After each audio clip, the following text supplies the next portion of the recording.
programme pour un jour de jeûne et de prière. Choisis une journée de la semaine, débute dès l'aurore sur 24 heures. Médite sur un texte biblique ou un psaume, voir ci-dessous. Loue Dieu, chante en l'honneur du Seigneur des chants, acclame le Seigneur au son de la musique, avec la guitare, la flûte, la harpe, le piano, par des rythmes musicaux. Expose ta situation, fais des prières de supplication, prie Dieu avec insistance et soumission.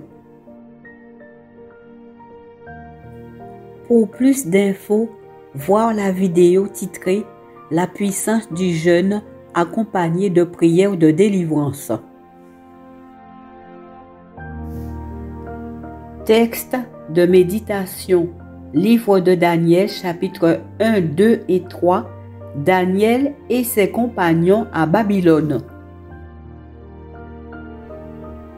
Pendant la 3e année du règne de Joachim, roi de Juda, le roi de Babylone, Nebuchadnezzar, vint assiéger Jérusalem.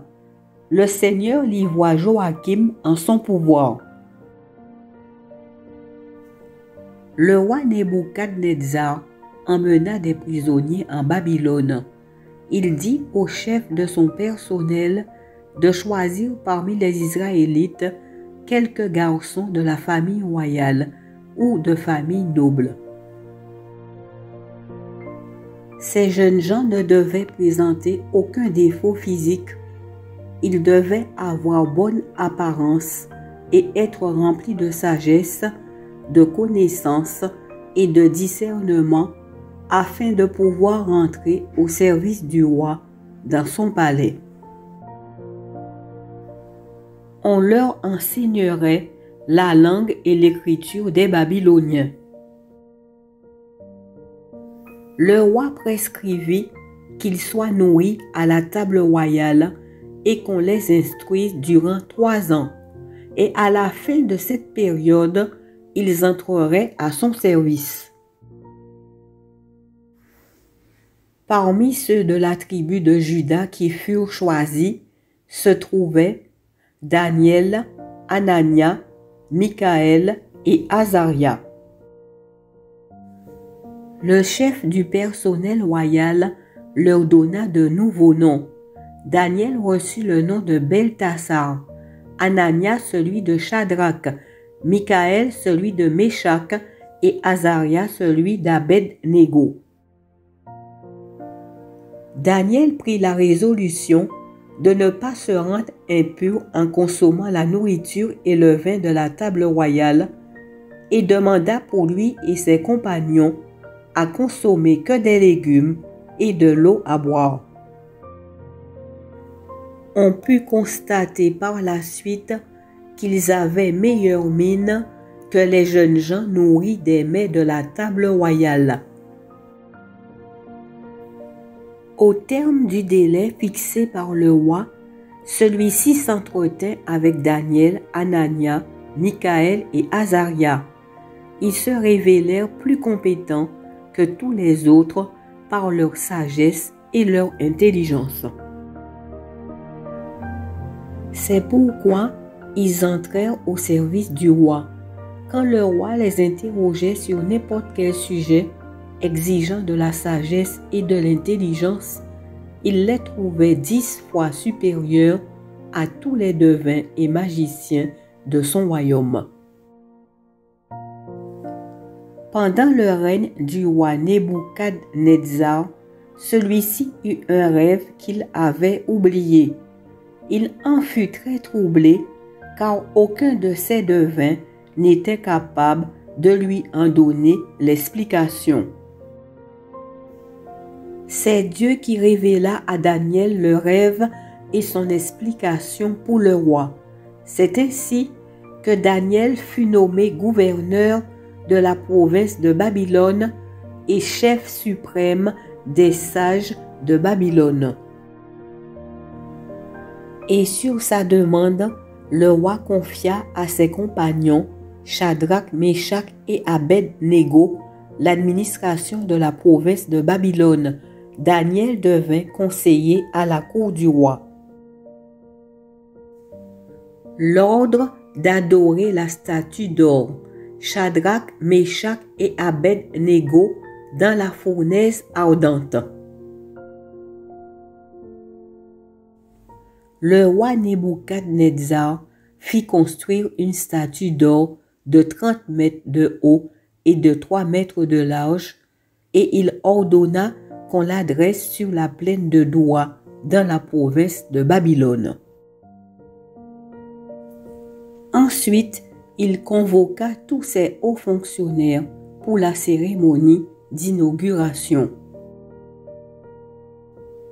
Le maître de cérémonie cria et demanda d'écouter l'ordre suivant: que tous les gens de tout peuple et de toute nation et de toute langue, dès qu'ils entendront jouer tous les genres d'instruments de musique, qu'ils devront s'incliner jusqu'à terre pour adorer la statue d'or que le roi a fait dresser. Si quelqu'un refuse de s'incliner et de l'adorer, il sera jeté immédiatement dans la fournaise où brûle un feu intense.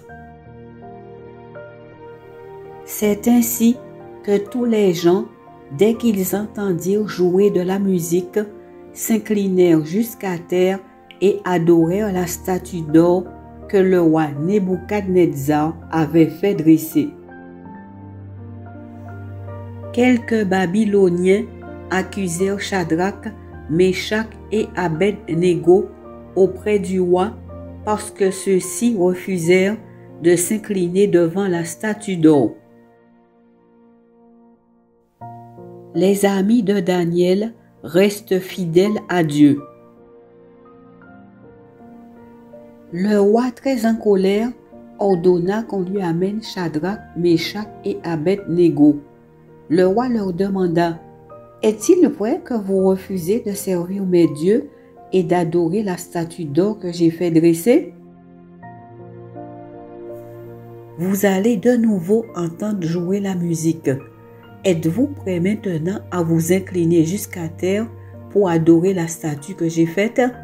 Si vous refusez, vous serez immédiatement jeté dans la fournaise où brûle un feu intense.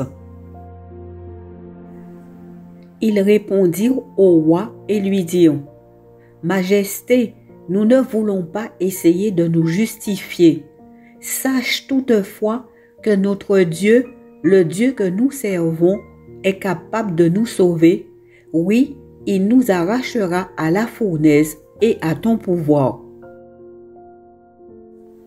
Et à supposer qu'il ne le fasse pas, sache bien que nous refuserons quand même de servir tes dieux et la statue que tu as fait dresser. Le roi devint furieux, il pâlit de rage face à eux. Il exigea qu'on chauffe la fournaise 7 fois plus que d'habitude et il ordonna qu'on les ligote pour les jeter dans la fournaise. Ainsi, quand les soldats allèrent jeter Shadrach, Meshach et Abed-Négo dans la fournaise, ils furent eux-mêmes tués par les flammes.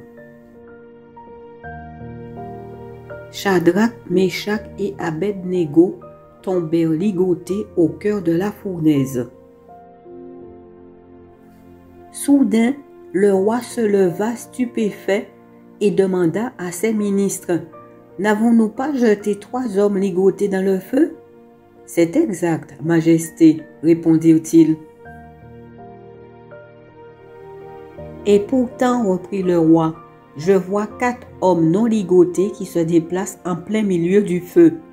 Ils ne portent aucune trace de blessure. Et le 4e ressemble tout à fait à un être divin. Le roi s'approcha de l'ouverture de la fournaise et cria: Shadrach, Meshach et Abed-Négo, serviteurs du Dieu très haut, sortez de là et venez. Aussitôt, ils sortirent tous les trois du milieu du feu. Les hauts fonctionnaires s'approchèrent pour les examiner. Leur corps n'avait pas subi l'atteinte du feu. Leurs cheveux n'étaient pas roussis. Leurs vêtements n'étaient pas endommagés. Ils ne portaient même aucune odeur de brûlé. Le roi s'écria: Merci au Dieu de Shadrach, Meshach et Abed-Négo. Il a envoyé son ange délivrer ses serviteurs qui, pleins de confiance en lui, ont désobéi à mon ordre royal. Ils ont préféré s'exposer aux tortures plutôt que de servir et d'adorer d'autres dieux que le leur. C'est pourquoi je décrète ce qui suit. Si une personne, quelle que soit sa nation ou sa langue d'origine, parle avec légèreté du Dieu de Shadrach, Meshach et Abed-Négo, cette personne sera coupée en morceaux. Et sa maison sera transformée en un tas de décombres. En effet, aucun autre Dieu n'est capable d'accomplir une telle délivrance. Ensuite, le roi accorda à Shadrach, Meshach et Abed-Négo des postes plus importants que précédemment dans la province de Babylone. Que votre confiance en Dieu soit inébranlable jour après jour.